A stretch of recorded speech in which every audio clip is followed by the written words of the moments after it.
if something continues to happen to us over and over again, it's probably something that we're putting out there. Obviously, a pattern we've created, thought processes, and if it's one or two one-off type thing, then probably don't focus on it. Because to me, healing energy is just shifting the energy, whether through talking, acknowledging, holding a space, and shifting the energy in a way that someone can understand it and work with it and interact with it and grow from that, right? Welcome to the Consciousness of the Way. I am your humble servant and seafood Taoist Master San Qing. And we have a doozy today. I'm very excited to have a conversation with this incredible, magical being who's an intuitive reader, intuitive healer, just an all-round amazing frequency being offered on the planet Earth within the universe today. I want to welcome to the podcast, Mia Simone. How are you, my dear friend? I'm doing really well, having a beautiful day, happy to be alive. Yeah. How are you doing today? It's good to be me. Good. Another great day in paradise. So why don't we share a Wonderful. little bit? Let's share a little bit for the audience. Why don't you give a little abbreviated version of how you got here from?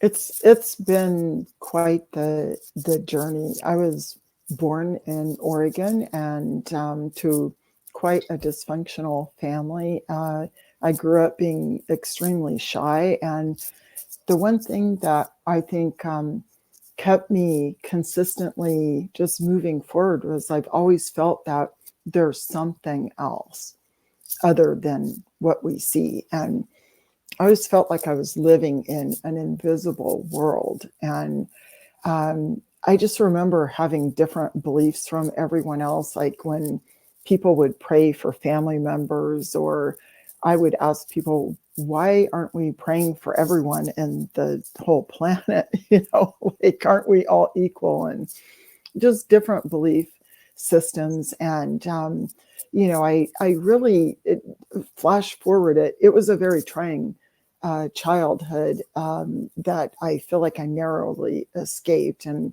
flash forward many years later in San Francisco, and I kind of re-entered just studying intuitive and energy. And I realized my entire life I had been obsessed with like energetic patterns and cycles and very abstract mathematics and things like that, and how they were connected to a greater understanding of myself, a greater understanding of the God consciousness, and how this could be helpful to people in understanding how to shift energy, because everything can be broken down into a mathematical equation and it can be shifted from there. And it's such a fascinating topic that it is the perfect marriage between science and having a greater understanding of ourselves. I truly believe we have to understand ourselves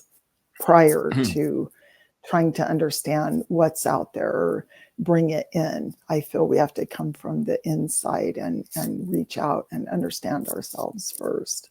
And so that's kind of been very basic outline of my journey, and I feel like it's been a long one through lots of trying times. However, I've always felt that there was a consciousness that was greater than myself, and it was very comforting to me.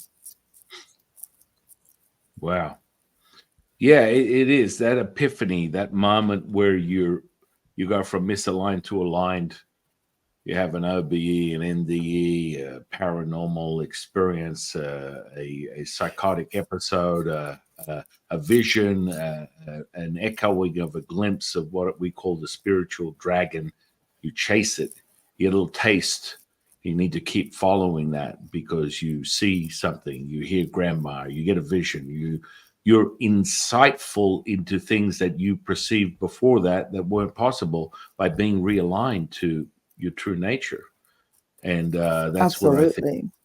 That's why I think it's so important to have incredible spiritual beings like yourself teaching people how to align themselves so they can get that self-realized self-knowing, that gnosis of who they are through a method.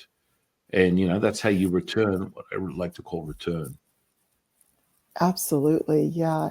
It's interesting because I found that, I studied so many, like different coaching styles, philosophies, religions, things like that. And one thing I found is that I'm not looking for complete enlightenment or perfection. I'm just making progress because I understand that the more human I view myself and just having a human experience on the earth, like the more sense of empowerment I have when I allow myself just to be human, not criticize myself, and understand that I may get impatient or angry or maybe can't hold a space for someone, or I'll fall into judgment. And I think that just a lot of that journey is being aware in a consciousness and kind of understanding when it's occurring and start to address it and change that within myself, and have a greater understanding of how that occurred within myself. And it's been so liberating, and it's brought me a lot of just confidence in myself and confidence in my ability to help to build, to shepherd others at their time of need. And it was just a gradual awakening that I feel like continues actually every day. And it's such a journey.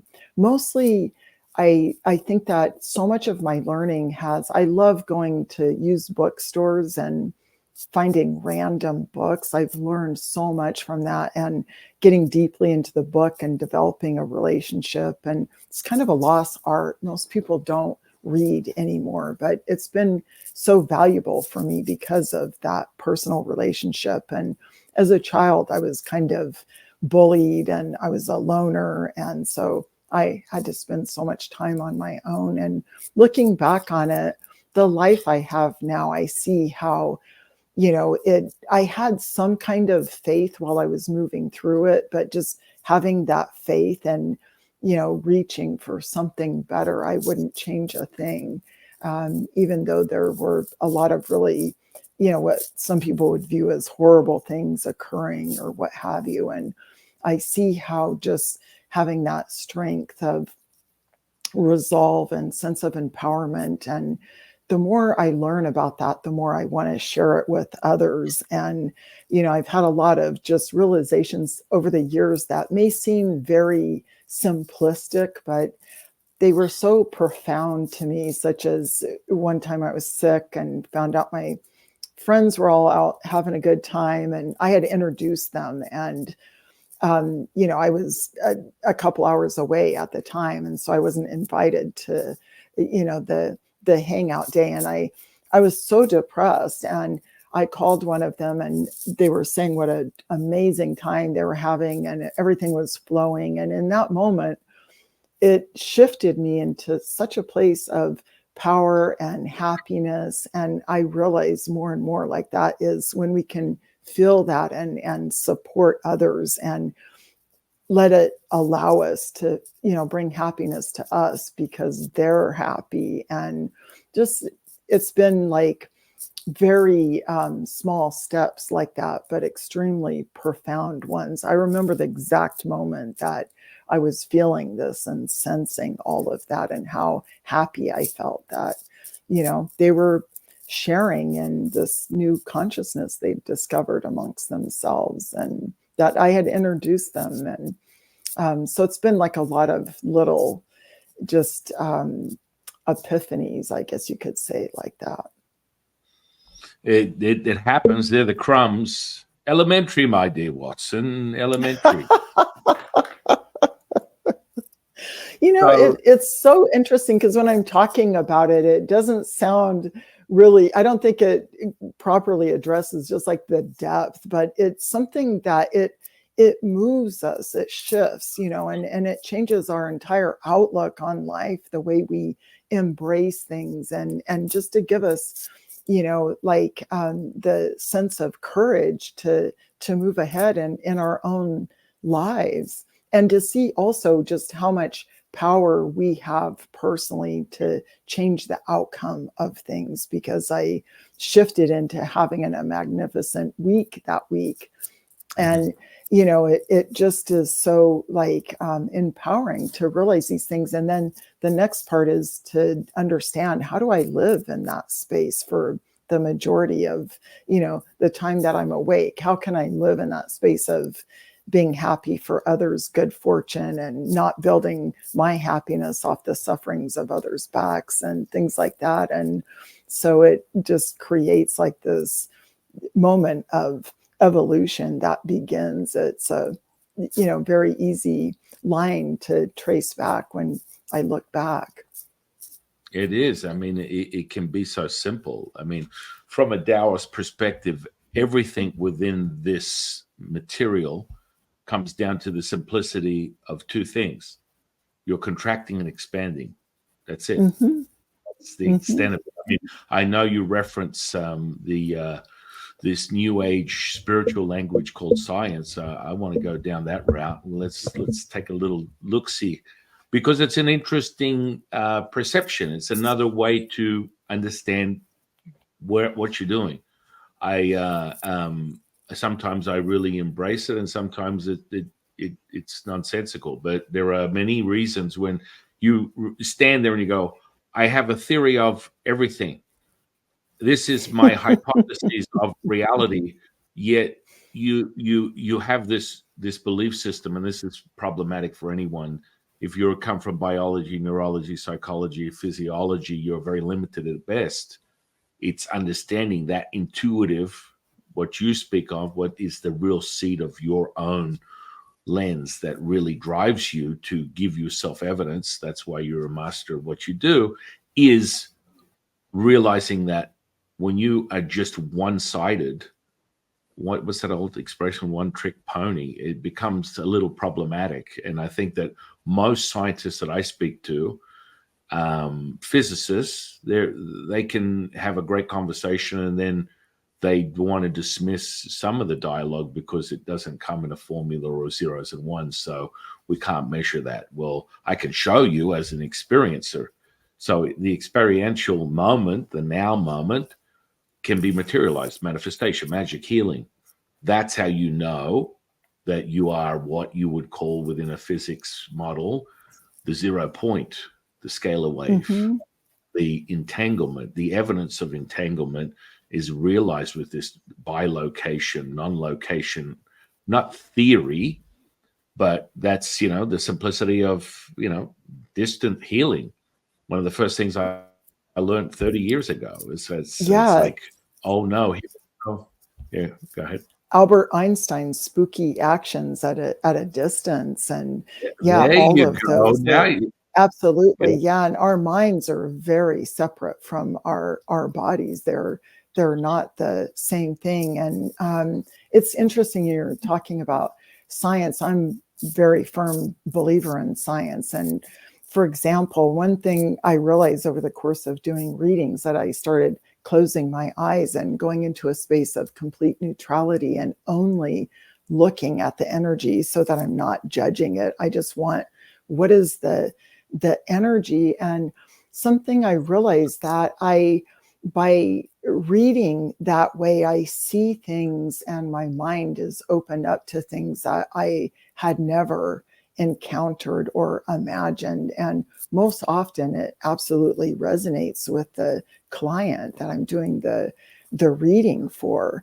And so I feel like it's not something that I'm reading from a certain philosophy or belief system or anything like that. Just looking at the energy, and then understanding that there's so much we don't understand. And I feel that science is something we discover and we're learning, just like mathematics. It's not something we've constructed, like time time doesn't really exist, as you know. It's just a series of cycles and patterns, and it's a common agreement because we have to know when to meet and things like that. And like with mathematics, like we're learning that, we're discovering that. And I feel it's the same in the readings with the energy. I'm discovering new things. And oftentimes I see things that are so just unbelievable. My mind could never conceive of them. But again, they resonate with the client. And, it's such a beautiful experience because then I can go back and sort of start to break down the energy and understand like what that is. And, most of the time I come to a point where I have a greater understanding of it, and sometimes I don't. It's still a mystery, but I know that the energy is there, and it may not be earthbound energy. Possibly a lot of ethereal energies, I think, come from other universes or other spaces, other dimensions. Yeah. No, I agree with you. I mean, you follow sort of like physics and science. Maybe you've heard of this guy named Nassim Haramein. Nassim Haramein, maybe. Sounds familiar. Yeah, it Kind of sounds rolls familiar. around with the trio or the quadruple amigos. He's like him and Greg Braden and Joe Dispenza and what's this other guy, Bruce Lipton. They're in that same type of clique, right? So he's a self-proclaimed physicist. He said he worked the hard way. I think he does have a PhD now, but many people within the science community kind of dismiss him. And he's doing his own research, and he's creating zeros and ones over the last 30 years, formulas that are measuring and being able to sort of step past the spooky action part where Einstein never really finished the equation. He didn't get the solution of what is gravity, right? So all of that comes basically enveloped into his formula. And you talk about that, the void, because I mean, really within Taoism, we talk about that. That's the primordial mother. That's the seed of creation and is the fabric of our reality. That's what you create from the perfection. So the perfection. Our minds are the phenomena source. Yes. Sorry, I didn't mean to interrupt you. Our minds are that phenomena source. Yeah, yes. Yeah. I mean, so perfection, the mother, is the 0 point. It is the super glue. That is everything. That is your divinity present to you right now, without the distortion of your very limited personality that creates from light to wave to matter to particle a realized distorted frequency, which has a vibration that is energetic from your lens. Now, on a deeper level, Nassim brings up to that point that the bending of reality is the event horizon of a black hole. And so this understanding of that, and the black hole is abundant, timeless, endless, limitless, infinite. That is an energetic potential that is beyond the electromagnetic spectrum here. It's not measurable because it's actually the primordial mother from a Taoist perspective. Now, I found this quite interesting when he starts talking about this stuff, because the center point of everything within a Taoist model that's been going on for beyond time. I teach people practices that are, and quite frankly, people can have a very healthy discussion about it, hundreds of thousands of years old. They're like, what are you talking about? There's no time. Like, all bets are off, my friend. Trust me. I will show you stuff that will make you change your version of reality. But the point being, we have this cultivational practice that we use to develop our dantians, which is the energy elixir field, the internal alchemy, the Neidan, right? So the Neidan is cultivated within the system. You turn it on, so then you can be self-realized of the mother that you are now. You're nothing more than the Wu Ji, which is what we call the primordial mother, the substance. So that's between this contracting and expanding. There is a constant cycle, a cyclical processes that is going on that never ends. It can never be exhausted. It is the existence of everything is fed by this primordial mother. Now, he brings reference to it. That charge you got right now is a realization of that. You feel it. You can fit just again. You can feel that Mm-hmm. energetic charge, and you go, "Wow, how the hell does he even know that?" Well, it's just we're in good company. We can see these things now. Yes. Understanding, understanding that this is how intimate we are. You are me, I am you, and so any sort of raised expansion can be identified. The more you develop your sensory perception, these are all the energetic potentials that are available to you. And when you see them, it's even more of an intimate relationship. You keep returning. The more sensory perception, the more you can embody that now moment, and it becomes self-evident. What we call wu wei, effortless action, effortless effort. That's what most people would call the flow, baby. The flow, Mm-hmm. synchronicity, Mm-hmm. the serendipitous moments of I'm just the luckiest person on the earth. I don't know how it happens. I think my manifestation coach knows what they're talking about. And this is part of that. I think a lot of manifestation coaches these days are misled and misdirected because they're speaking on physical action, which is optional. They don't understand to obtain the flow. It has nothing to do with getting up and moving. You Initially, exactly. Yes, right, right. So absolutely.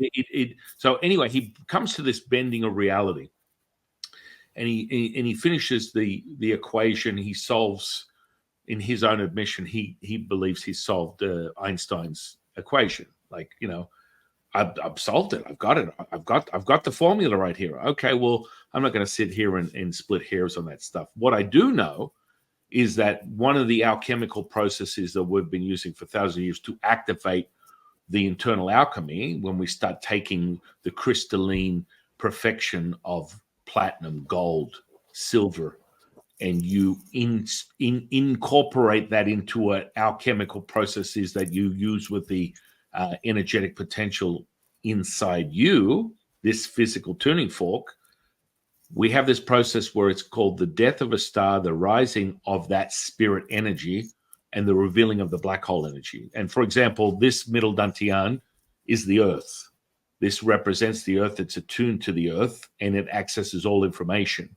Once you attune the 81 chambers of the middle dantian, oh, yes, it will be yours. Oh, yes, it will. It will reveal itself, attuning to the upper dantian, which is the sun, which is all the light frequency admitted with all existence, in or out of existence. And then, of course, against all conventional alchemical processes. And I've had plenty of alchemy based big brain on Brad periodic table guys that use material stuff. I've had very interesting conversations because the real teaching that I teach people and how I get them to do things like levitate and all this supernatural stuff is by the lower dantian is the moon, which is a primordial mother energy that is not. That's And so, beautiful. well, most people they attribute that to the only fortified construct is the cauldron, which is the lower dantian. You never want to be, you cannot hold any energetic potential in any other dantian, which is all nonsense. It's also like, oh, you must abstain from any sort of like sexual activity. You have to turn into a monastic individual for you to acquire this cultivate. Again, more nonsense. But hey, they sell it. It's you have guys that literally spend six guys and girls that will spend years, decades abstaining from this thing that was handed to them. You were given this physical body. Absolutely. You're given the potential. I mean, I teach people deep levels of Taoist sex magic that is really powerful at harnessing and cultivating. And when you realize that you are not of this body, what can harm you? Nothing. And so many people get, they get detached and they think that they're separate. Their identity is what they looks back at them in the mirror, and they become limited.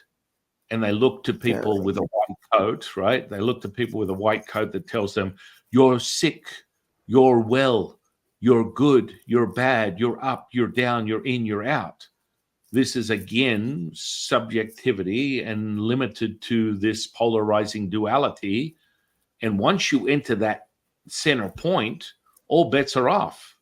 You can be the contraction or the expansion. You have a choice, an option. As a dear friend, Tom Campbell, a dear friend of mine, Tom Campbell, who was an ex-NASA physicist, who has been an OBE, sort of like a granddaddy for 60 years now. He used to work with Bob Monroe at the Bob Monroe Institute.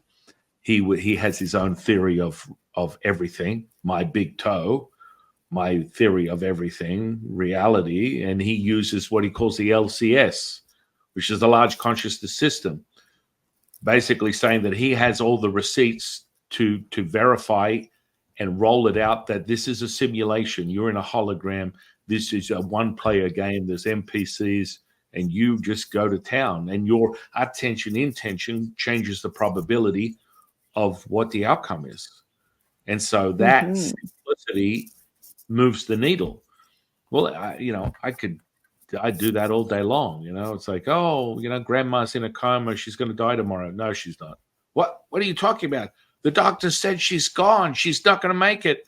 Well, you also came to me, right? Because someone told you to come and see this Taoist priest with this weird request and see what he could do. And sure enough, grandma wakes up the next day out of the coma and everything's off to the races. And I mean, Tom would talk in depth about his own experiences, because you're, as from your own admission of enjoying physics as a model, you're operating. When I teach people Nigong, which is internal power, using Nidan, the internal alchemy, you operate in every dimension at once. So it's like this idea becomes more than an idea when you get the cultivational practices to do it. You go, holy crap, all bets are off. This is real. Yeah. And you Absolutely. have to be self-evidence. And so that self-evidence for you, and I want to hear more about this, is you focus on the intuitive healing and insight. What are the sort of processes that you would be giving your students a guide on? Well, I think again, the most important thing is understanding ourselves and our limitations. And it's so people are very short attention span, I find. And I tell them, just find something that you're very passionate about, you're good at. And, it has to include our intuitive abilities. There's all different types of intuition, analytical,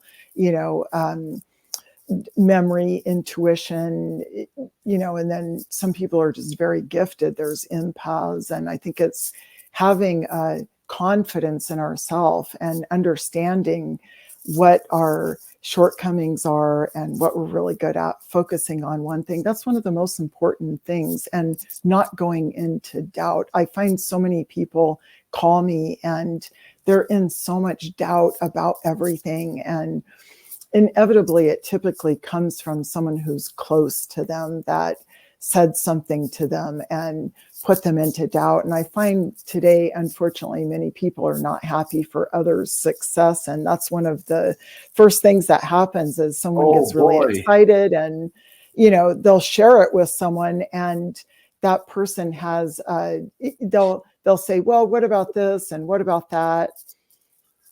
Get the pin. It's just, exactly. So I think the first thing is because without acknowledging who we are as individuals, it's really impossible to change things. And, if something continues to happen to us over and over again, it's probably something that we're putting out there, obviously a pattern we've created, thought processes. And, if it's one or two one-off type thing, then probably don't focus on it. But I tell people it's a really good way of being able to kind of just determine what type of, because to me, healing energy is just shifting the energy, whether through talking, acknowledging, holding a space, and shifting the energy in a way that someone can understand it and work with it and interact with it and grow from that, right? And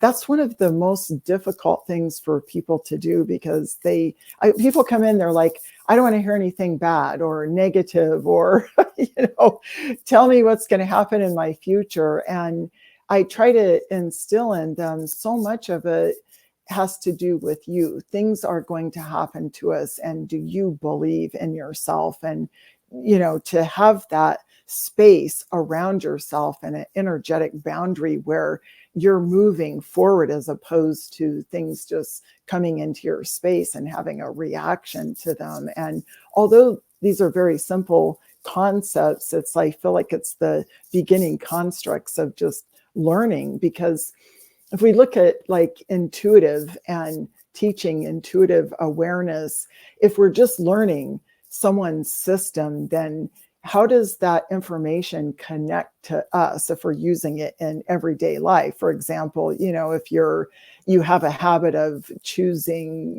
poor relationships or dates or jobs that don't work, or, trying to, just be in a profession that isn't suitable to you and things like that. And I find that, again, it all comes back to that intuitive awareness and understanding who we are. And to me, that is the image of the unified field of consciousness, is first understanding ourselves and how to empower ourselves and what our gifts are, if that makes sense. Oh yeah. I mean, there is a ton. I mean, I probably get a couple of dozen people a day that reach out to me. I've had this experience. They say it's Kundalini, and I'm feeling all this stuff. I'm like, well, that's great. Let's get you set up with something that's tangible, because now you're opening the gateway to something that can be problematic if not addressed and followed through with. If you get a taste Exactly. of it, it becomes, it's kind of like, oh, I realized I can sit up and sit down. I can squat. I can raise my arm. That's great. Now, what do you do with that, right? What do you do with it? I mean, it's just like, Exactly. and so many people these days have evoking a moment of profound, what they would call spiritual awakening, and then they're channeling something. They don't know what it is really, and then they get involved with this energetic potential, and then they're like, I'm healing everyone, I'm doing this, people can feel it, they're all, but the story is always the same. By the end of the day, I'm exhausted, because they're still not refining the skill. And so you start there, and it's like, let's now get you into a method that will be repeatable, that you can create self-preservation within the physical, which we call the constitution, so that this vehicle can be of use to you while you're on your journey of seeking and cultivating, and not just zapping it as part of some vampirist sort of like scenario, which, unless, if you're subject to the emotional content, the first and foremost, you are always going to be suggestible. So this needs to be clear. And so people's entering your unconscious behavior is almost momentarily. I mean, I like to teach people simple things like, I've got 6 kids, one between 12 and 9 months old, and they all, the 5 eldest are you start them with very basic skills, like remote viewing, some clairvoyant stuff, a little aura reading, but first of all, I always teach them the simplicity of the infantile state of hypnosis, and realize the conscious and unconscious to really try to get a basic taste of this stuff, because this is what people are operating in.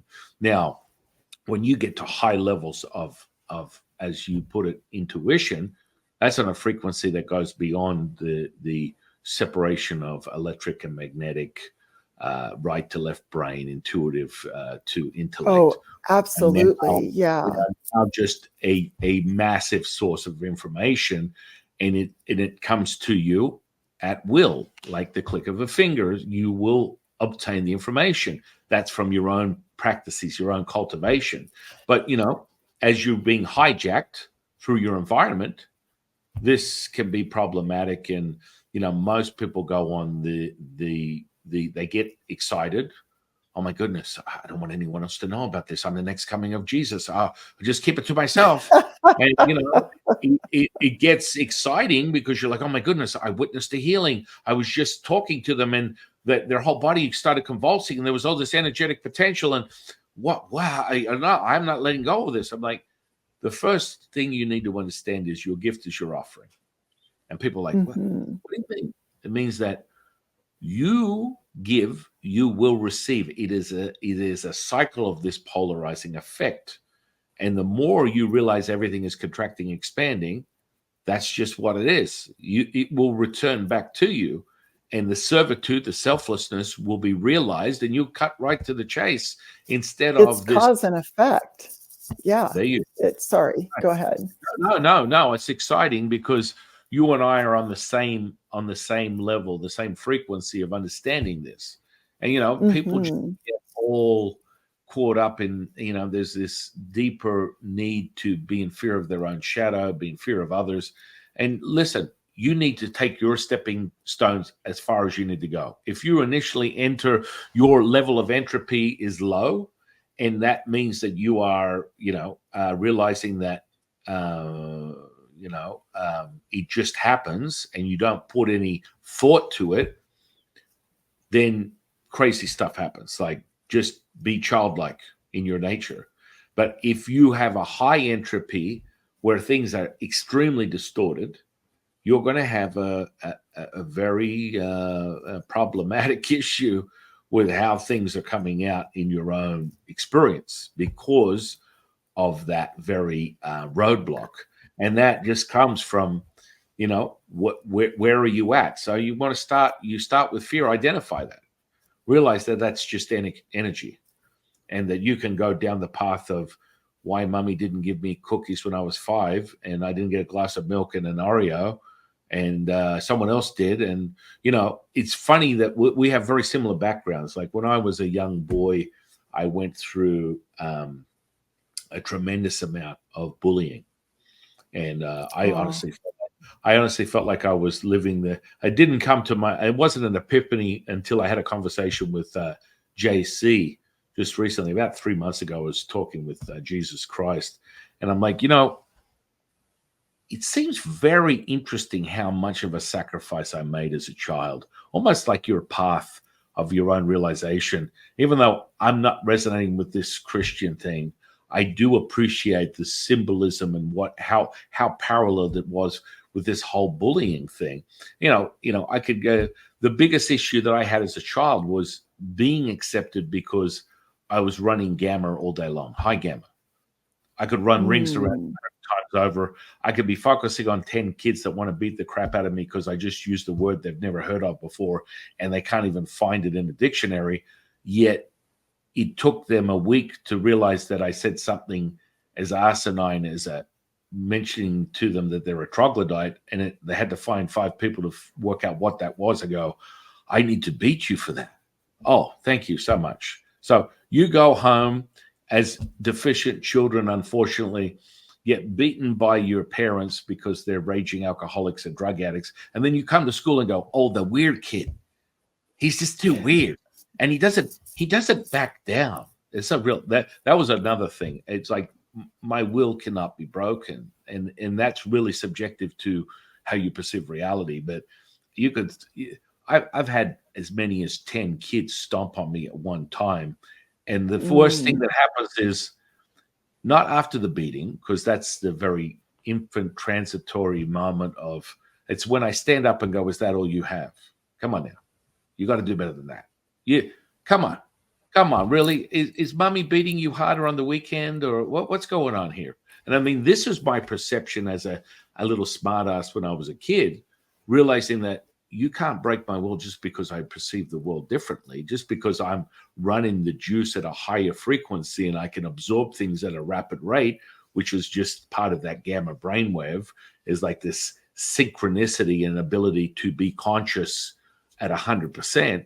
That's just part of it. And, looking back at it, all those kids, they fell on their own sword due to their parents' misguidance. And of course, we could go down the path of, oh, it's this whole contract. They chose their parents to come in, and they, please, it's all a story until otherwise noted. You create your own stories, however you want it to come in, whatever you see past this veil of what you would probably perceive as a 3D reality is for you to discern or affirm as the truth. And it comes with that substance, right? And that's I think the biggest the issue when you become, you see the normal outcome of being isolated and not being valued, right? Not being validated and approved of. In my business, it starts with oppression, depression, possession. It goes in that order. And so most people tend to feel that, and it transmutes into that emotional state of disarray, complete, as a dear friend of mine, Martin, the Buddhist monk, would say, dukkha, the emotional distortion of the reality. And, most people don't get out of it. You and I seem to be fortunate enough to realize that. I've never really delved into that state. Depression was never on my menu. I experienced it once 30 years ago when I first channeled Latsu. It was like, I had every thought, every feeling, every emotion for 5 days straight. By the third day, I was like, I think killing myself would be a good option, because I would go anywhere because I'd evoked this, realizing who my the true nature of who I am, evoking and revealing this immortality that is the true reflection of myself as the mother in this state. Regressed, and I revealed all my past lives, the last 1,000. And then it was like, oh, wow, this is crazy. And then it became very self-evident, the true nature of my purpose here. And so that I kind of got that out of the way. My channeling teacher at the time was 60 years in biologically in teaching people channeling. And he looked at me and was like, who the you? That you did that. It's like, this makes no sense to me, because I was a bodybuilder. So I came from bodybuilding as a young boy. And it was when I was about 19 that a voice told me to go looking. You must seek. Oh, interesting. Something bigger, something better.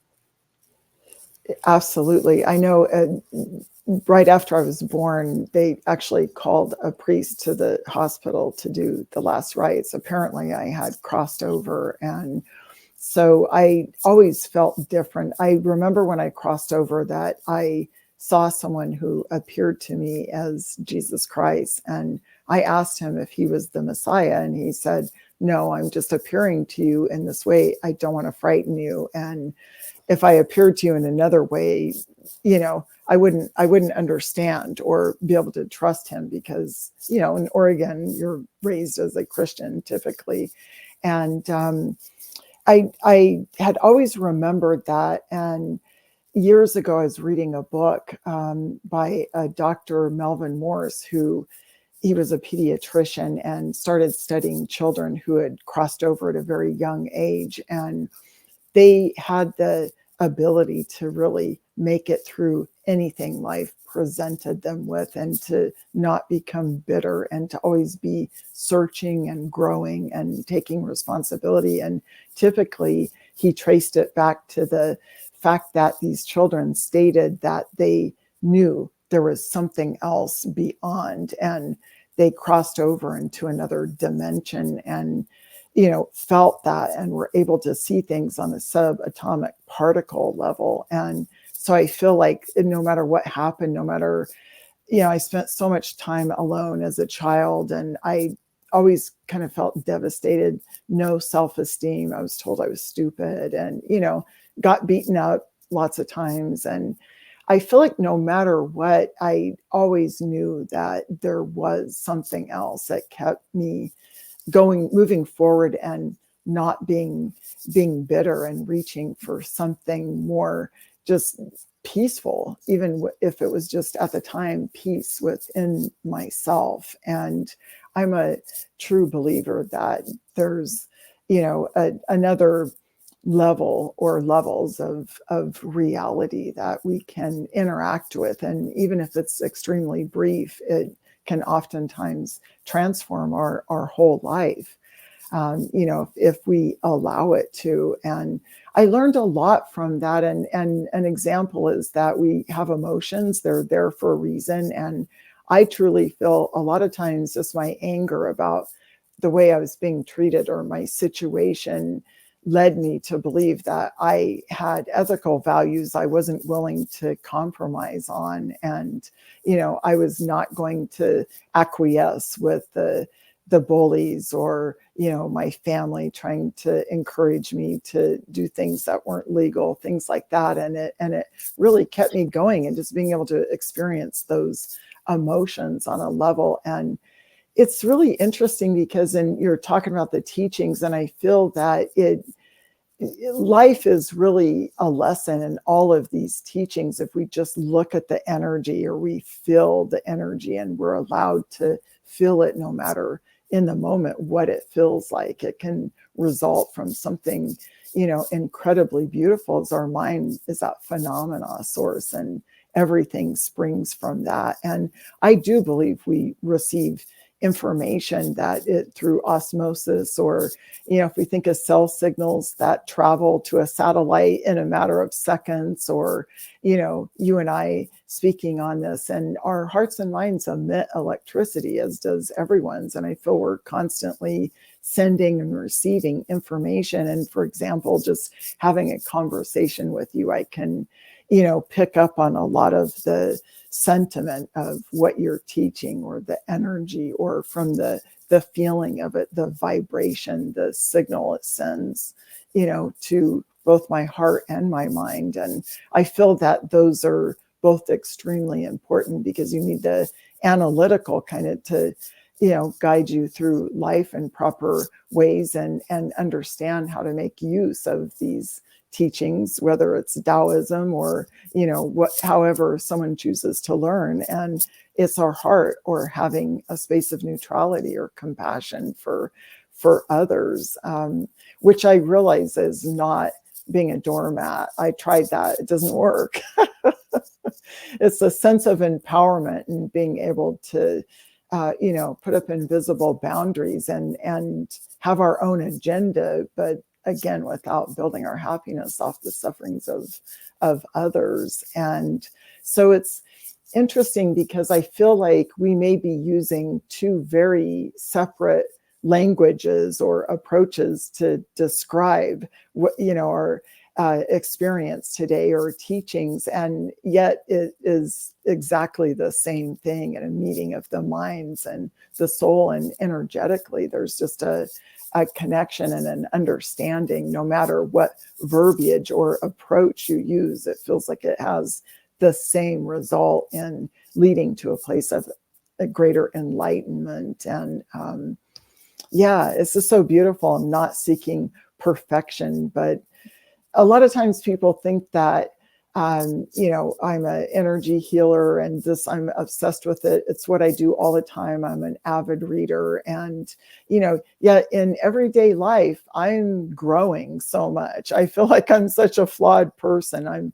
I'm really growing. I may be very good at what I do, and I take pride in that. And I'm always, every reading, I'm trying to, improve myself and how I help people. But I'm also very forgiving and very human in my life, and realizing like, I'm angry, or, I had a temporary vendetta, or however, what can I learn from this, space, and how can I empower myself with this? And it's such a beautiful place to be in, just learning life and every single day, and learning from other people, and the way that you can hold a space for them, and learn from someone, even though their beliefs may be completely contrary to our own or incongruent with how we lead our lives, we can come to a greater understanding of not only their culture, their person, but ourselves as well, because we have something to compare it to. I find that I learn oftentimes so much just from having a quick chat with someone in the supermarket line. And, it's like I think I just jumped a hurdle and I'm a little bit more enlightened after that. And sometimes it could be anything the person says, or, we can look at everything as a lesson. And people often ask me, why did this happen? Or what's the reasoning? And I believe that we have to make things for a reason in this life. And again, take back that energy and work with it and mold it for what we want. And, not in a narcissistic way, but first growing ourselves and, then extending that to others. And I also find prosperity in when I think of something I would like to have, and I always include others, that whatever I get, I'm going to share this portion of it. And I think when we make our journey about ourselves and other people that are deserving of that, or who take accountability, responsibility for themselves, it's such a powerful way of manifesting our own life and good fortune, and also subsequently the growth we experience from it. Yeah. Oh, amen to that. Woo. Yeah, no, I get the most profound things sometimes just from, I think we look beyond that. One time I had like the worst day ever. This was years ago, and I'll never forget. I got into this cab and, I could only see this man's eyes. I couldn't see his face or anything. And I just remember him saying one thing to me when I was getting out of the cab: this too shall pass. And I got out of the cab and I realized that I felt so moved. That was an enlightened being. I just knew it. It was so magical in the way that it just kind of relieved me of my burdens of what had been building up into all this tragedy. And, and it was just simply holding that space. And, it was not just what he was saying, it was the like interaction of the energy, and me not going into resistance to what he was saying, or thinking that he was, invalidating me in any way. Or I've had quite a few just really magical experiences like that, where I just remember that moment in time is etched in my mind because it was so transformative for me. And it was because, I allowed that in, and or listened to someone else's beliefs that didn't coincide with my own. And I always feel that, if we have our own belief system, and there's no need to go into fear or feel threatened, because we can listen to someone else, and it brings us more and more in accordance with our own path as we hear other people have their own path, and be willing to accept that. Yeah, no, it really does. These are the divine crumbs, the divinity within the experience. And you Absolutely realize that through many different things. It's interesting. You mentioned, are you still in San Francisco? Are you still in the? No, I live in between West Hollywood and Palm Springs now, so I go back and forth. Yeah. I've exercised many, cleared many, rolled out probably thousands of feng shui programs up and down the peninsula here. But San Francisco always has a little. I'm out here in Las Vegas. I'm in Nevada. Oh, interesting. So, all the natural form pyramids out here. I normally have a retreat center. I'll bring people out here for 2-day intensives, and then we'll go out into the desert. And oh yeah, you're going to get lit up, baby. Oh yeah. I love being in the desert. I love taking my dog and going into the desert. It's such an experience, and just the peacefulness, and especially out toward Joshua Tree and out in that area, there's something just so extraordinary about the peacefulness of it. Absolutely. Yeah. So, San Francisco's got a fun place in my heart, especially Chinatown. There's a couple of Taoist temples down there, and man, I've had some adventures in Chinatown that makes Big Trouble in Little China look like some Hollywood wannabe. I loved that movie, and I noticed you said the big brain on Brad, a reference to Pulp Fiction. I thought, okay, you're a movie buff. I am. Until my dreams were shattered with this nonsense in the last probably the last 10 or 15 years.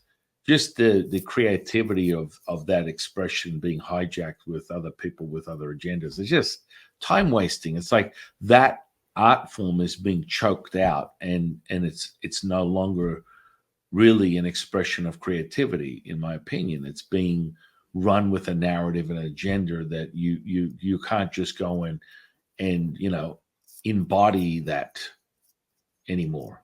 It's like when I was a child, I used to love Hollywood movies. I always remind people, the gateway to the primordial mother to dissolve this veil is through your imagination. This is how it starts. That's it. Yes. And so that's the way you access that. So I was groomed as a young boy to be very aware of all these energies and entities. And, it was very easy the second I consciously switched on my energy potential within that ecosystem. It just came to me very easily, very quickly, very, very quickly. And, that type of sensory perception is just, a skill that I've had consciously for over 30 years. But, San Francisco is just awesome, man. Have you ever heard of terracotta warriors? Have you ever heard of I'm sorry, pardon me? The terracotta warriors from China? Have you ever heard of those? Not that I'm aware of, no. So one of the first emperors of China. Oh, the terracotta warriors. Oh, yes, absolutely. Okay, yeah. Yeah. So there's only ever been a handful of those circulating around the world. They've had museum runs across the globe since they discovered them back in the 70s. And it's awesome to see them. Is just amazing. To sample them is just incredible. And quite frankly, when you realize the backstory behind that, and I was given that by my teacher, Yellow Emperor, who was basically the creator of the Chinese culture as you know it. All Taoist alchemy practices are the seed and the foundation of what most people consider what they call traditional Chinese medicine. It all came from Taoist alchemy. And so the Yellow Emperor spent 18 days and nights magnetized to the earth, having the whispers of the universe download all the information of Chinese culture as we know it today. And so offsprings of all that. So he was present and mentored by one of my teachers, the Jade Emperor. And this all happened before the first emperor of China.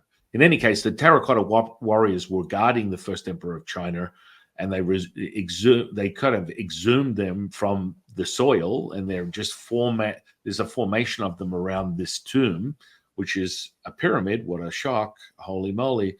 How would you know that in China we have hundreds of pyramids? Egypt is not the only place that has pyramids. And the ones in China, the tops are lopped off. So normally a center point for that, if you're looking at any sort of I teach people body dowsing and psychometry, where you I love that. Yeah, both. You measure, you imprint and measure, basically your surroundings, being able to identify power centers, vortices, ley lines, all that kind of stuff.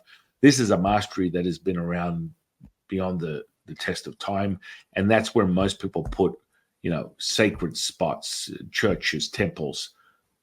They find someone like myself or one of my students to go and get the highest frequency that's obtained within that space. Now, you can also create them yourself if you're mastered in that cultivational practice, which I like to show people, because then you can be anywhere and you can obtain this palpable substance. But I came across this guy in Chinatown through my journeys. I remember many decades ago, Lutzu's like, "Oh, you have to go and pick up your command blocks." I'm like, "What are you talking about?" Go down to Chinatown, and this antique guy is going to have them. And I'm like, "Are you out of your mind?" From my last life before this one.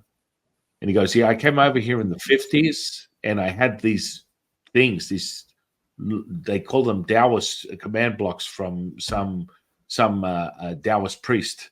And I've had them in my store since the 1950s, since I got over here from China. And you walk in here and tell me I have something of yours." His mind was blown. It's like, what the hell? I didn't even find That's that. And fascinating. so this one guy revealed a false wall in his antique store, and he has 3 terracotta warriors in the wall. Oh, I was just like, you can't make this stuff up, right? I mean, the bowels of Chinatown is like on a whole nother level, man. You ever seen those that are movie? Go ahead. priceless, both energetically as well as Well, artistically. yeah. I mean, the guy's name was Henry, and he's still there. I go, "Henry, you're an ambassador that needs to be very clear on what you're doing. I would get rid of this Absolutely. immediately." And Absolutely. you have plenty of this. He has antiquities that are crazy. He has 3,000-year-old stuff and all this crazy stuff. I said, you need to get him out of here, because this is going to Hmm. be your very demise. You need to return them. They were stolen. Don't make that mistake. They're making it very clear to me that if you want to stay hold of these things, your idea of bad shit is going to be an understatement of what's going to It's happen to so, you if you hold on to this yeah, stuff. it's so interesting you're saying that. Years ago, I was living at a Buddhist center, and someone who was a diplomat from a very small, or I'm sorry, part of a royal family from a very, very small country had given me a statue. And it was raining one night. I hear a knock on the door, and there he is standing in the rain with this statue all wrapped up. And he said, I'm going to give this to you. And I said, what is it? I have no idea what to do with it. And he said, you'll know when the time comes. And so flash forward a few months, and someone was looking at it, and he said, he was an antiquities dealer, and he said, you have no idea what this is. Not only is it of incredible value, but it was from a temple, and implying that it had been stolen. And it was very alarming. And I knew immediately that night I kept having dreams of this statue, and it kept dissolving. And I thought, okay, I need to give it back. And so I found the appropriate officials, and I returned it, which was just, it was extremely interesting, because I felt that exactly what you're talking about, that I need absolutely to make sure this is returned to the appropriate people it was taken from, and restored and kept safe, which I didn't feel I had the means to, nor the right. And it just felt so good I felt that I had good fortune from returning it, even though it was worth quite a lot of money. And I just knew exactly what you were saying. That's interesting you say Yeah. that. Yeah, I mean, it becomes really evident when they just come to me. If I leave the lights on, these entities are always, spirits are always coming to me. About 6 months ago, it might have been longer than that, probably about 9 months ago. I had Bruce Lee come to me on his anniversary of his death, I and love Bruce Lee. did a whole 2-part interview with him, and then published that. And everyone's like, now I understand why I just wanted to watch a Bruce Lee movie. He was reaching out to everybody that would listen, and Mm, it doesn't really matter. You open the doors to anyone. Dolores Cannon, who was some sort of self-proclaimed hypnotist, regression person, she came to me just recently, actually, mm. 6 months. So she made, hypnosis and regression therapy a big thing back in the 80s or 90s. I think she was. So Yeah. she was just, pissing and moaning about how people are running her business. And, well, look, go find someone else that wants to listen. I'm not going to propagate your stuff. It took me a while to even, I was like, really? Am I really talking to you? Really? Well, how do I know that this is really Dolores Cannon? And she's like, blah, blah, blah, blah, blah, blah. And then I started doing the research. I was like, she's not full of shit. This really is Dolores Cannon. And Oh, then I was like, oh my interesting. goodness, okay. Because this is the other thing that people get into when you start getting into the spirit world is you need to start really being able to discern or affirm what it is that you're communicating with. And what Oh, is the absolutely. where Absolutely. that is and what that information is and how valid it is. And that's why the seeker, the self-realized moment is so powerful when you start realizing, oh, my resonance is getting so high, these energies are coming in, and then I'm able to validate it through my own experience. And, very quickly, you don't need to go to anywhere but here. You will know whether it's real or not and what information and where it's coming from. But initially, you get a little sideswiped, like, I've been doing this 30 years, but it's still fun to just pretend like I've just discovered it for the first time. Is that really you? Come on now. Like, are you really talking to me? It's always fun. It's like the first time it's like that song, first time I ever saw your face. I love that song. That's Yeah, an right. old song. Yeah. I love it. Yeah. It's interesting. I wanted to ask you a question. Like, do you find like in Taoism, or I find that nowadays everyone is a Reiki master. And I find that, like, for example, I had taken the Reiki empowerments years ago, and all of a sudden the first reading I tried to do, I couldn't. And I felt that there was, something blocking. And so I went to another healer, and she helped me to realize that the symbols that were in my space were actually corrupted. And I started looking at the energies and realized that initially when it was created, it was quite pure. And over the years, because it got handed down without the appropriate teachings and to individuals who weren't really committed to upholding the preciousness and the purity of it, that it's gotten more and more diluted, and that everyone is practicing it now with varying results. But do you find that as well, that as time goes on, things like this are being, unfortunately diluted in some way? And just I feel that it's turning into something that is not necessarily healthy. And I think also that, and people have the inability to actually gauge, as we had spoken of earlier, their own healing and abilities and where they're at, and they make a lot of promises, and that they can't possibly, they're more delusional than anything. But are you finding that as well, just with Taoism and anything that you're aware of, energy or things? Or Well, yeah, I mean, like I said earlier, I mean, there's a lot of nonsense when it comes to Taoist practices out there. A lot of people Mhm. make a lot of money peddling stuff that doesn't even manifest. It doesn't transmute into anything. Yet people just have this hope, and I like to call them information effers. They just want to continue accumulating more and more information. It's like a disease. It's an obsession. Instead of staying a path that you resonate with and then refining that, they just want more. No, I'm curious. I want to know more. I need to know more. Have you ever heard the expression a jack of all trades and a master of nothing, which is what people Yes. tend to get into? And so Reiki Yes. is a classic example. It's like a take your baby and toss them into the shallow end of the pool and just expect them to swim. It's kind of like, Exactly. what Reiki is. It's kind of, it is diluted. and it's deluded and even delusional, perhaps, you need to be able to replicate a result. It's like it means nothing until you can create something from it. So if you get a Exactly. teacher that can show you that, then you will be like, oh, okay, well that's cool. But then there's more likely than not, most people, they find that it's just like, they took this cert for, one day, and I'm the Grand Master of Reiki. And I'm like, okay. Well, Absolutely. Yeah.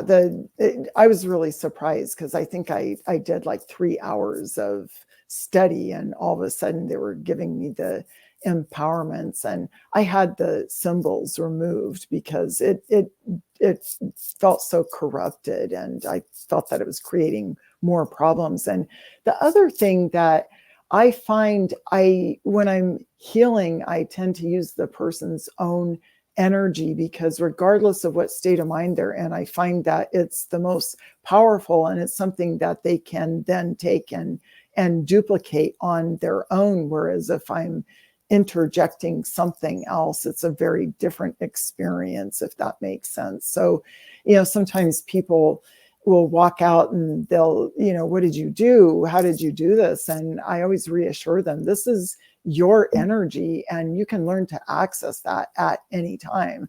I'm just simply shifting your energy and, highlighting and accentuating the parts of power and confidence and things of that nature. And people find it so hard to believe. They feel that there's something outside of them that they need to possess, whether it's money or knowledge or something. And it's just simply, it just isn't true. yeah. No, I mean, I always find that eventually someone will come around. It's like part of their own process is to go through an experience where they didn't get a received outcome. It's to have them recognize the contrast between bullshit and actual real magic, real energetic potential. And so that's generally how it works. It's like you have to start somewhere. I would never dismiss. Mm-hmm. It's like you realize that you got hosed by the local network marketing spiritual hustler, grifter, whatever.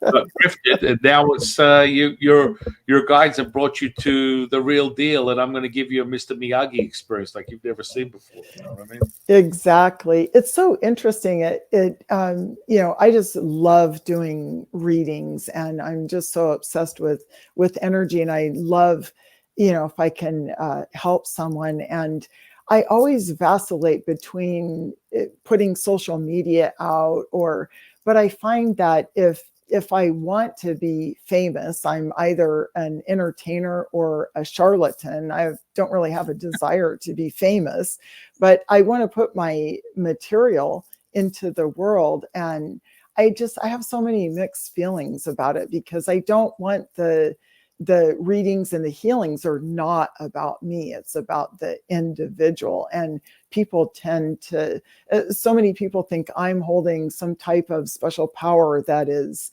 altering their future, their being, or some type of blessed being, or sometimes even the opposite, that, I'm a horrible devil, or they're neutral. However, thankfully, most people, appreciate the healings, but it's just been very, I vacillate all the time. Do I want to put myself out there and risk, having people misperceive the message, or think that I'm a charlatan and entertainer? I don't know. It's really difficult, I think, to navigate those, the social media situation. It's really difficult. Social media is just a big, in where I come from, it's just a big psychic vampire. It's just a suck. It is oftentimes. I put conversations like this out because people will be transformed, whether it's on YouTube. specifically it's on all platforms, podcast platforms. I think there's like 20 of them. So this goes out over a large audience, and we get thousands of downloads on the platform. And then YouTube is in its infancy, but I get like a couple hundred views or 1,000 views on a YouTube video, and I go, that's a 3-hour podcast or a 2-hour podcast, an hour and a half. You actually sat there and listened to that. Good for you. And you get something out of it. Someone gets something out of it. And that's the really most transformative part. But, Instagram and Facebook and Face Off or whatever the hell it is, I got lured into Instagram for a minute there. And like within 3 months, I went from 0 followers to like 70,000. And then I was like, you know what? I realized what that was. And you're a monkey in a grinder. You just keep producing material. Come on, you got to watch my stuff. You got to watch. Look, I'm doing this, and now I'm doing this, and now I'm doing this. Enough. Nonsense. It's like people want to listen. And so I just publish through Instagram. I just backed off and stopped using it. And I lost a couple of thousand followers. It's still like 60, 70,000. Like, I don't care. I just put the information for the podcast on there, but I'm not going to sit there like a monkey in a grinder and make videos about spirituality. I did fall into that. There's no question. And I woke up to myself. I'm like, this is ridiculous. This is a suck. And most people that are really, the real deal, as you might want to put it, or however you want to put it, the magic is always already set. Like you've set the magic, I set the magic. People just come. If you build it, they will come. And so they will turn up. Absolutely. You can filter what it is you want to put out there. But I didn't really get a choice. The three pure ones, my teachers, they're like, use this vehicle to share with the world. So the bigger goal for me is,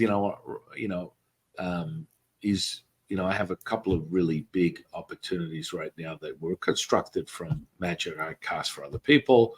But, it's in the, sort of like telemedicine field where, people are giving me some stupid amount of money to help people rise their awakening. Well, what happens is, when you implement this stuff on a wellness program within a Fortune 500 company where they have 100,000 employees, crazy things start happening when you can help them on a bigger platform, which is kind of where I'm at and what I do with people, so I can get more. The goal is really to just open up 9 temples. I have this temple here, and I'm going to open up another 9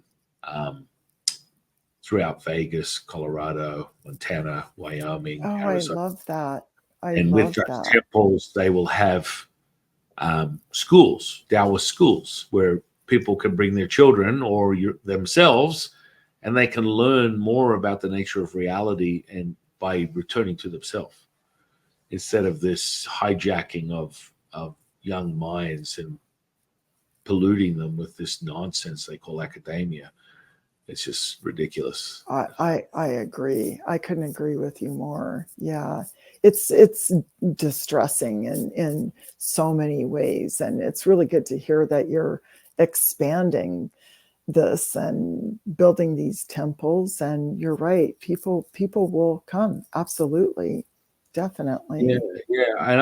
And I would say to you that you're just moving right along the way you are. If you want more juice, you're hanging out with the right people. I have no problems helping you expand your own contraction or expansion of just running the juice out there. And that's what community is about. That's what that communion is about, is like-minded. If you want to go back to the simplicity of quite frankly, I'm just going to say the nonsense of the laws of attraction. Like attracts like. It's a frequency. We want to use chromatic principles of Thoth. Actually, I'm not a fan of Thoth, to be honest. I channeled him and I was like, holy shit, this energy's off. Oh, you did?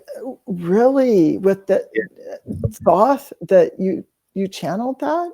Yeah. I don't normally do that. I channel my teachers. So when I do mediumship, it's like I have conversations with entities all day long, but they're not like using me as a vehicle. And one day I was like, you know what? Let me just channel this guy. And I only channel my teachers, 171 of them. But then I channeled him. I was like, holy you know, when you're really in the middle of transmuting that, you have no recollection of what's going on because it's not your information. Yeah. When I watched it back, that energy is a megalomaniac. There's no question about it. There's a Do you? hijack of your mind. He uses the emerald cat tablets to hypnotize you, enters into your unconscious, and he siphons your life force. Do That's you the feel that's why?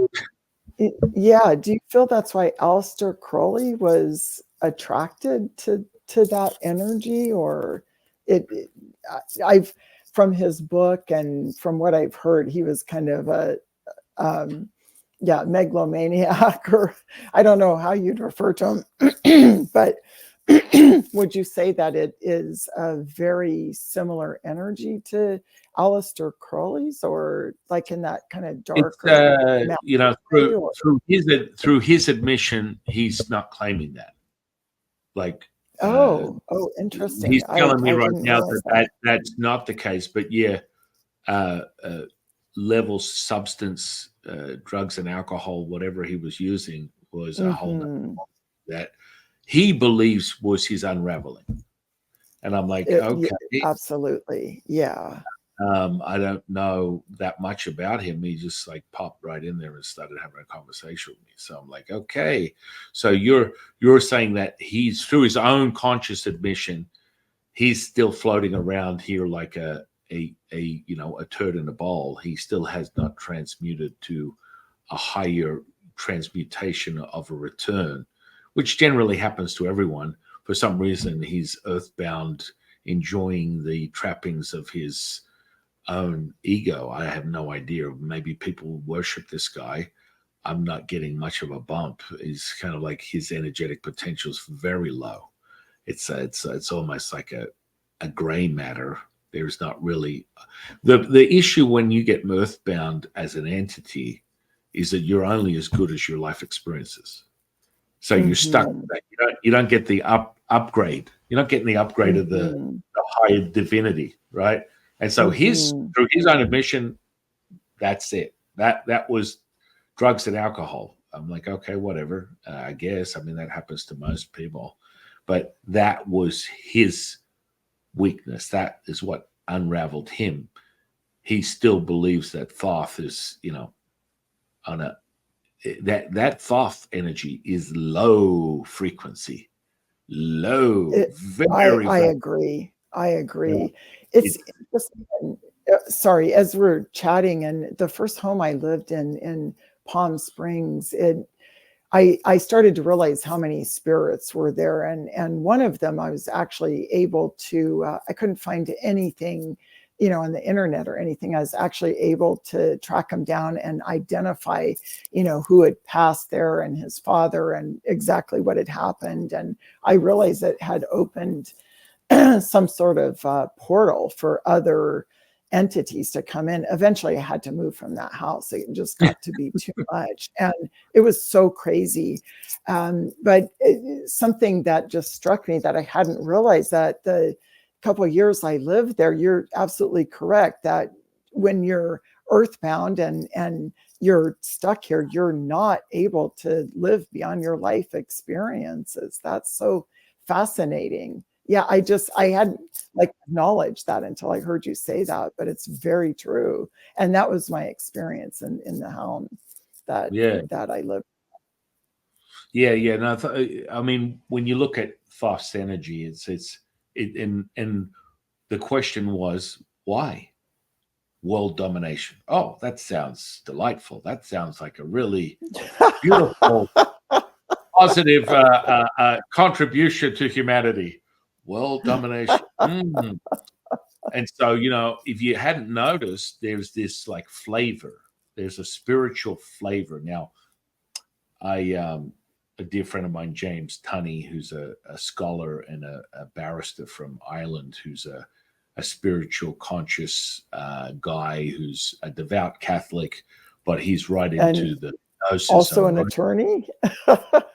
Yeah. Interesting, but Interesting. goes beyond. He goes beyond. It's like the guy can speak on anything. He's really he's got a direct source to information. It's crazy. And so we have these conversations, and there's you could call it the Watiki, the jinn, the mind parasites. There's this illusion that comes with once you get a little bit of a taste of what I call the spiritual dragon, where people get a little deluded. They think they're right in the center of this source of information, and I'm getting it all. And it's like you should be able to see by the reflection of your own personal experiences whether you are raising your frequency or not. And so if you're taking in all this energy, I'm healing people, I'm channeling all this stuff, and then you like kicking dogs and eating cats on the weekend, then you're not at that high frequency. And Exactly. Yeah. and a lot of people don't want to they don't want to address that. But that thoth energy is, if you notice, is a theme. It's very popular right now, very in vogue. Akashic records, halls of Amente, and Absolutely. Egypt, and hermetic principles, Kemetic principles, all this kind of stuff. And it always ends the same way, because some people want to, push this agenda that he's like, Jesus Christ, or, everything has, always remind people, everything has its own signature. There are there are infinite amount of spirits and energies in this space and out of this space. But be very clear, I'm not going to parallel God energy with Tao energy. They're separate but the same, but they're individual in their signature. So they have their own. It's like, Absolutely. Imagine consciousness or spiritual consciousness as God sitting at one end of the table, the Tao sitting at the other end of the table. There's an orange in the middle of the table. You say tomato, I say tomato. That's it. It's the same primordial perfection, the cloth of perfection. And we're just looking at a little different lens. But, a lot of people want to just clump it in. Oh, yeah, that's kind of the same. It's all really. No, it's very different. And if that was the case, then you wouldn't be here asking me to heal your tumor that's the size of a watermelon that's going to, erupt and you're going to die from an aneurysm. And they're just like, okay, I'm kind of going with what you said on that one. I'm starting to believe that.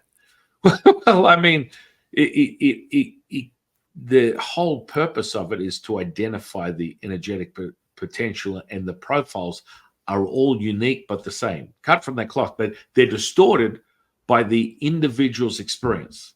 So now you need to Absolutely. unlock that individual experience so that there's another flow. You're back to the flow. You're back to the wu wei. And, that's the dismissal, I think, anyway.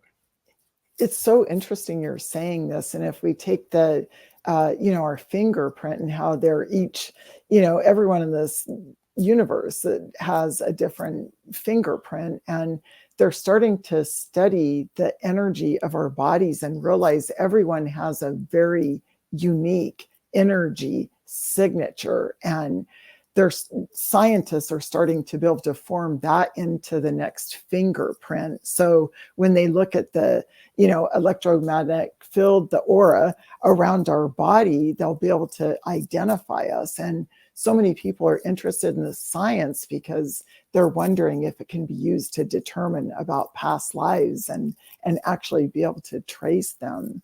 And I know it's been it's being evolved for quite some time now, and it's not near perfection, but I just find it so fascinating that it has been acknowledged. We each have an individual energy imprint and signature.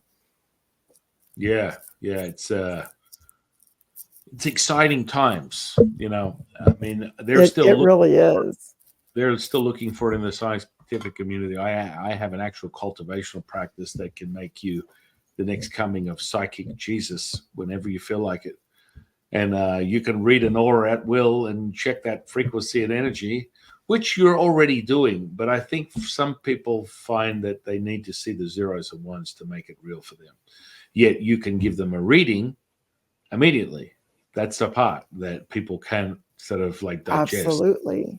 So Absolutely. I like going down to the strip and having a little fun street magic day with the kids, and they like hypnotizing people and making them bark like a dog or whatever. It's like, hey, let's go up to someone who's in there, they're raging, they got their Pabst Blue Ribbon, and they're like, I'm having a good time in the strip. Would you like to feel bliss in the next 5 seconds?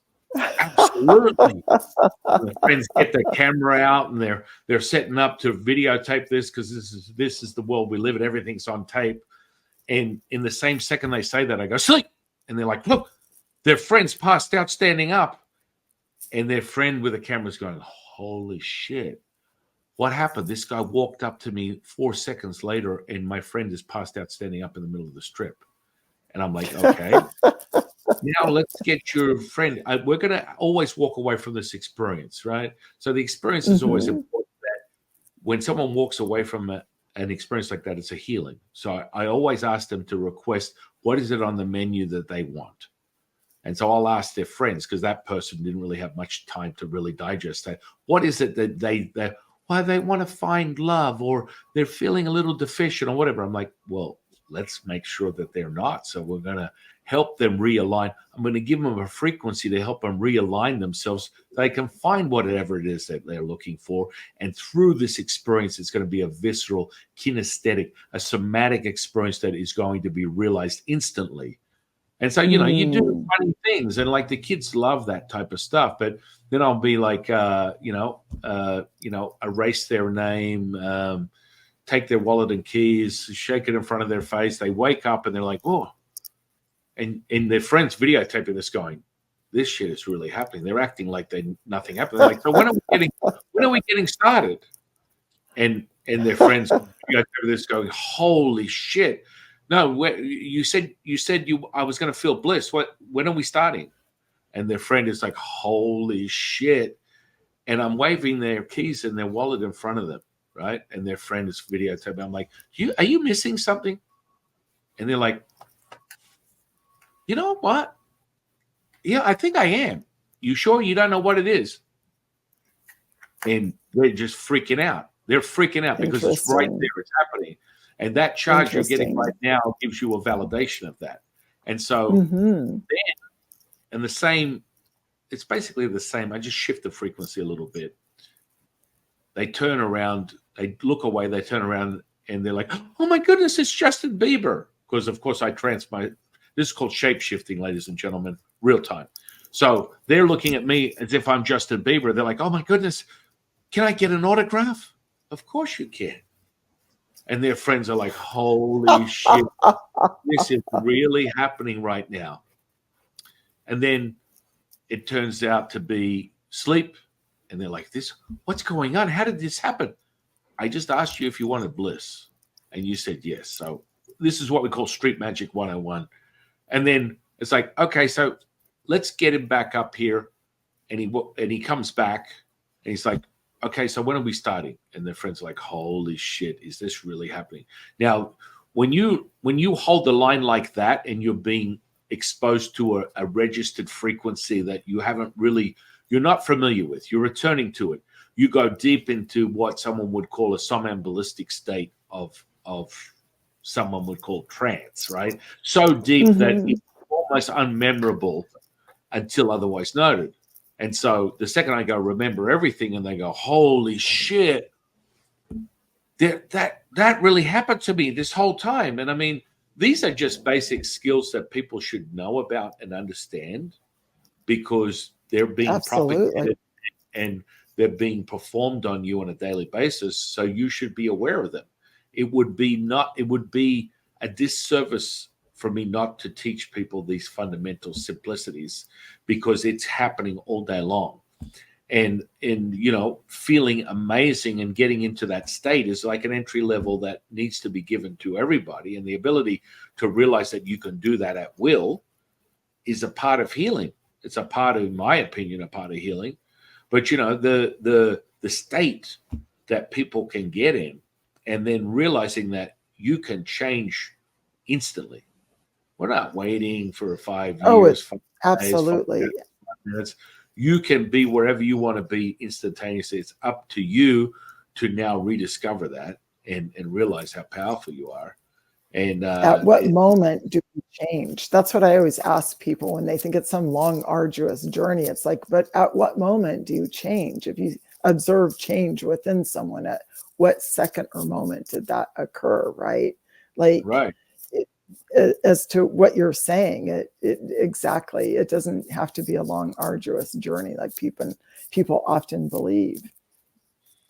And I mean, Definitely. I cheat a little bit because I just use frequency. Some person that might be trained in hypnosis would be, okay, look into my eyes. I'm going to give you a suggestion. I want you to be relaxed. It's a frequency. That's it. It's just simple. And if I attune to whatever space I'm in, everyone will be experiencing that frequency. And it's all about just Yes, opening up and feeling it. You know what I mean? exactly, exactly. And Yes. even when you Um, don't want to, it's so funny. This whole healing thing is so funny because I will years and years ago when I first started witnessing healings. It was over 30 years ago. I watched gangrenous flesh go back to pink in color in about 40 minutes on a woman's foot. It should have been amputated. That was the first experience from I had. from gangrene, she Yes, to pink in a in matter color, of 40 minutes. wow, interesting, Her interesting. whole foot should have been amputated, like gone, finito. Mm, Now, this all happened to me. I had a remembrance, like I literally went, "Hey, in my mind, something is telling me I need to to experience meditation." And at that point, I was just picking things up and crushing them. I was a bodybuilder, powerlifter. I didn't care whatnot for any of that. The closest thing I came to meditation was, and it's funny because I just interviewed a Krishna monk earlier before you, and was Hare Krishna mm. back in the 70s. I was like, oh, this looks like a cult. That's awesome. And I went. I didn't go anywhere near that, but that was the closest thing I got to meditation. And then when I discovered it uh, in my late teens, a voice said, "You can't continue this physical stuff. You know, you look like an overgrown gorilla. It's time for you to go out and find stillness." And I'm like, what the hell is that? That's for yogi people or people that do this weird sort of yoga stuff. I don't do that stuff. Anyway, so I went and I found the meditation class, and this Grand Master was offering these freebies. And I turned up to a rec center in the middle of a ghetto. I thought I was going to be killed. It was quite interesting. Like getting from my car to the actual center in the parking lot, I thought I was, possibly going to be shanked and killed. It's like it was bad. People But scream. you were Well, willing to face that fear to go in. well, it wasn't so much. I mean, I was like over 300 pounds, 22-inch arms. I mean, Oh, okay, okay. I wasn't exactly someone that you would potentially, but I just in my mind, I was a little cynical. It's like, I don't know what, I mean, this voice is telling me this has always been around me, but really, I'm going to listen to this voice, go find meditation. It's like, sounds stupid. I mean, I don't do that. Little did I know, I went into that class and I attempted to sit in a lotus position like an overgrown ape. My back was killing me. I was sitting on the ground. This little grand master, she was like maybe 50 pounds. And I looked around the room and there was a half a dozen misfits that were beggars just like me. Beggars can't be choosers. A freebie. What's this person's clearly writing off some nonprofit or some nonsense, and they're putting this thing together and cynical. You have to be. You're a human being. You're going to have this cynical sort of Of course. resistance. And so I Hmm. sat there and I'm like, the noise is going on, ambulances, people screaming, dogs barking in the background. This is stupid. My idea of meditation is being silent or something like that. This is not going to work. So in my mind, I'm like having this dialogue going, nah, that's ridiculous. I'm sitting there, my back's aching, and she stands there and she goes, listen to my voice. I'm like, okay. My eyes are open. I'm watching. I'm not closing my eyes, and I'm watching her, and she goes, listen to my voice, and then everything will fall away. And straight after she said fall Mm. away, it turned into this. And I'm Oh. sitting there, I'm like, holy shit. I'm in silence. My eyes are open and I can't hear a freaking thing. And I'm like, holy shit, this is the most powerful thing I've experienced in my life. And that lasted Wow. for upward of 10 or 15 minutes. And I'm like, Mm. this is incredible. This makes this bodybuilding stuff look like garbage. If you can access, at the time I looked at it like that, if you can access a power like this, what is possible? Because I came from that background as a child, that the imagination, the movies, all the creation, all the supernatural powers, superheroes, all that. I was like, holy shit. And then the following 2 days later, I started a channeling class. I channeled Latsu. My teacher had a stroke. Oh, And so wow. Latsu, literally, when you channel that source, it's such a visceral thing. And, when you're channeling that type of stuff, it permeates everything at a subatomic level. So I could take my hand and put a flame under it and leave it there for a minute or two, and it won't burn the flesh, because it's not, Latsu's spirit is not of this world. It's perfection. Exactly. So, but that Exactly. also transmutes through the physical flesh. This is what happens with the physical flesh, right? So when Mm-hmm. you're doing this stuff, this is on a whole nother lens, a whole nother reality. And so my teacher was like, I just give up. This is ridiculous. Some buffoon comes in here and like literally channels some ascended master. And all the students in the class were taking their little sticks with marshmallows, and they were cooking the marshmallows on the transmission of the heat that was coming out of my physical body, which happens all the time. I mean, it just varies, but there is a resonance that is so strong that you're like, holy shit, I don't know what I'm in the presence of, but this is crazy. And most people have that response. They're like, oh, Jesus, this is real. And, you get information. You ask Latsu and get an answer. Sure. I mean, I generally, it's very easy to just have that conversation with him without him coming into my physical body. But I like it because it's something that I learned.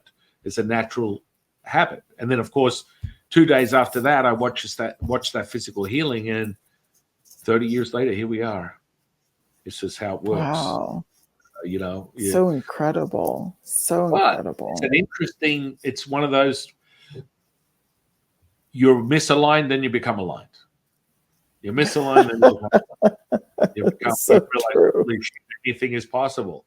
Anything is possible. Anything. Absolutely. Absolutely. We never know. That's why I don't really subscribe to any type of like belief system.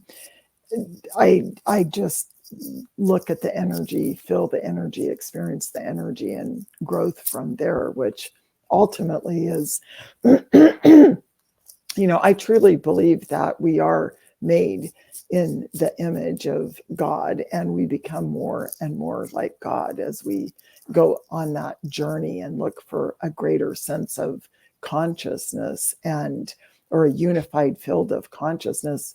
However, God knows who God is and had the ability to create and give the ability for us to be able to reflect on things and have a consciousness, which became the unified field of consciousness. So I feel like that's why it's so important to understand ourselves and know our own energy makeup or our own energy signature, and then to expand from there. It's very simple. Yeah. Yeah. Yeah. Everyone should try it.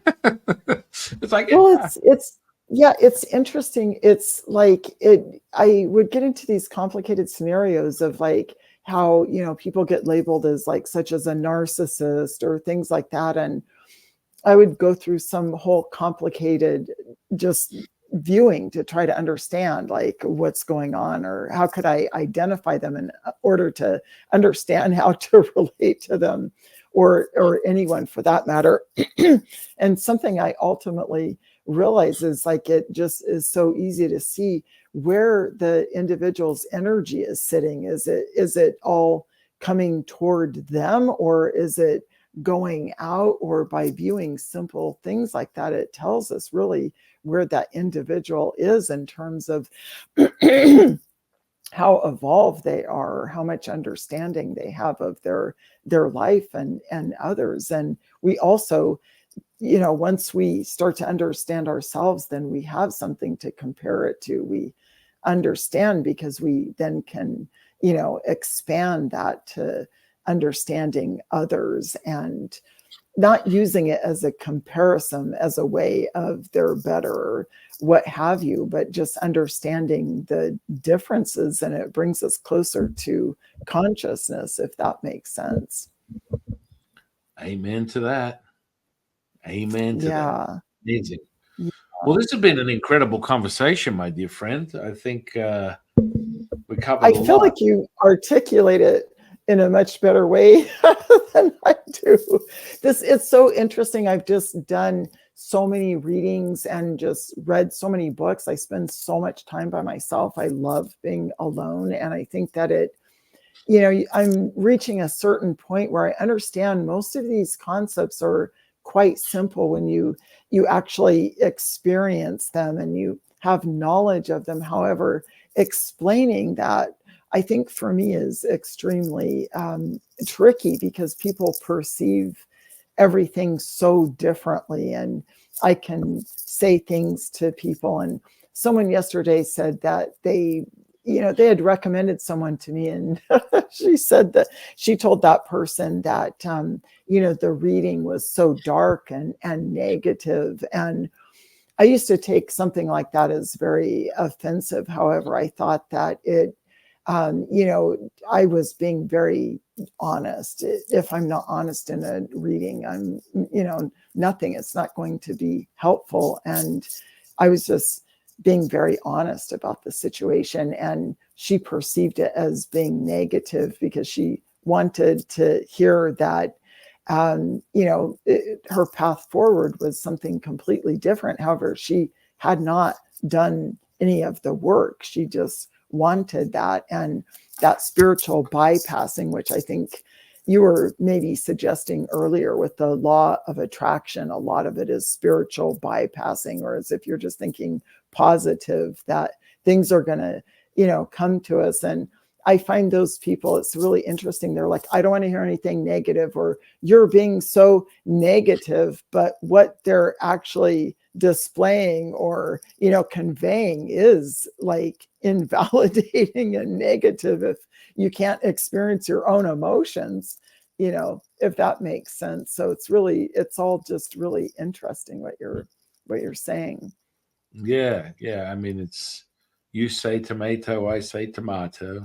Exactly. And it's the same thing and maybe different approaches, but it's the same understanding, which is Yeah, very, very interesting. And it it is. it makes sense. It's just the universal field of consciousness that we all belong to, whether, it's in the, I feel that some people, there's inextricably linked darkness to their souls, and some people are inextricably linked to the lightness. And it hopefully is starting to balance out to some degree, or to find balance within that individual, but it just brings about such a different viewpoint of the same thing.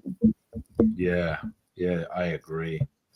So I'm going to put all your social media under this podcast. I want all my Oh, thank disciples. you so much, San. It's been such a pleasure chatting with you. I really, really enjoyed it. And it's just really nice to have a chat. And I feel like it was, I was trying to be really present and take in everything that you're saying. And it's just so vast and so much. And what is clear is that just your authenticity, and how you really have chosen to dive deep and the depths of your knowledge. It's just really incredible. And thank you so much for sharing with us, and for, building the temples and expanding, and, just bringing awareness where, it's interesting. You're saying you're in Vegas and, people are drinking and you're doing these things on the sidewalk. And I think a lot of people would interpret that as being very superficial or, and I think it in some ways, like, if you think of how deeply profound that is, that it's very deceptive, I think, for a lot of people that just don't understand, like, where the power of what you're bringing or offering them to have that knowledge. And they probably are going into a lot of resistance, but I love that it's in Vegas, and I love that you're out there sharing it with everyone. Thank you so much. It's beautiful. Well, yeah, I just want to thank you. And I want my disciple students, 126s, all the subscribers, to go out and take a look at Mia's offerings and everything that she's putting together. You offer workshops, one-on-ones. What kind of stuff can you share with the audience today? Mostly, I enjoy working with people one-on-one, again, just because we're all so individual. And I think understanding someone's perception allows me to understand how to approach and just interact with the energy. And, I'm considering doing, holding some talks and things like that. But mostly I focus on reading and energetic healing while I'm doing the readings, and, coaching people in intuition and practical applications, and how they, it really, intuition isn't, oh, I had this feeling, this dream, or it really is how we interact with our daily life. And I named my company Prescience Life, which is just the word pre-science, and together it's pronounced prescience. And it's the art of knowing events before they take place. And if we understand ourselves and what we're creating, it is very easy to predict the future and understand how to interact with that, and, how to take charge of that for, our own growth and for those around us as well. And I just try to meet people where they're at, just like you. It's so wonderful, because not everyone's going to go to a church, or, if you're out drinking in Vegas and that's where you connect with them, sometimes it's such the most profound thing ever, because that's where they're at, right? And so I try to just meet people where they're at, which is, again, why I like individual one-on-one sessions. But Yeah, thinking about expanding, possibly. Yeah, I think you should. I'll support that. In closing, I want to ask you, what's your definition of spiritual consciousness? Spiritual consciousness or spiritual enlightenment or spiritual consciousness. See, this is the very unraveling of separation. People love to lean on this thing called I am, which is a double negative, in my opinion, when you really understand it. This now moment does not present itself in a place, person, or thing. And so when you take back your power, knowing who you are, that spiritual consciousness is the true nature of it. But most people get caught up in conscious agency and all this scientific language that will separate you from your true nature. So with that, what's your definition of spiritual consciousness? That's actually the first time anyone has ever asked that question. And I right now, where I'm at, I feel that it's understanding that we're part of the unified field of consciousness, no matter, cultural backgrounds, philosophy, religious beliefs, color. We're just all part of a greater consciousness. And it's I think understanding that what we contribute to that greater consciousness is ultimately taking us to a better place of understanding, and just being part of the unified field of emptiness. And that's probably the best way I could describe it. And I feel like yet I haven't said anything, but it's just, I think, perfect. just awareness that there's a unified field of consciousness. It's perfect. I've done hundreds of these podcasts, never got the same answer, and I love it. I think it's beautiful. Thank you. Thank you. So I want to thank you, my dear friend. I'm very excited to reunite our bond and our relationship for past lives, this present one right now. I'm very grateful. Thank you so much. I'm so grateful as well. And yeah, I'm so grateful to reunite with you as well. And yeah, it's been an amazing experience connecting with you and having this opportunity to have a conversation with you. Thank you so much. So I want to thank you. I want to thank the universe for bringing you into my life. I want to thank the audience for sharing their time with us today. I am your humble servant and Sifu, Taoist Master San Qing, and I'll see you on the next one. I am as well. Thank you so much.